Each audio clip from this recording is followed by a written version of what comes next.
Kung dumating ang araw na hindi na ako makita, huwag mong hanapin ang anino ko.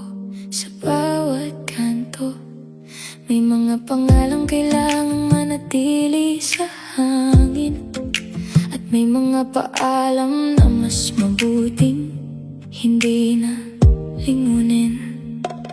Kapatid, kung mabigat man ang katahimikan, hayaan mo ako na ang maging bahaging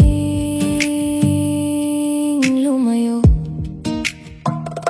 Hindi lahat ng pagmamahal ay pananatili. Minsan inyo rin ito ng pagbitaw ng marahan at totoo. Magkasabay tayong lumaki sa iisang bubong, sa ingay ng ulan at kaluskos ng pinggan, sa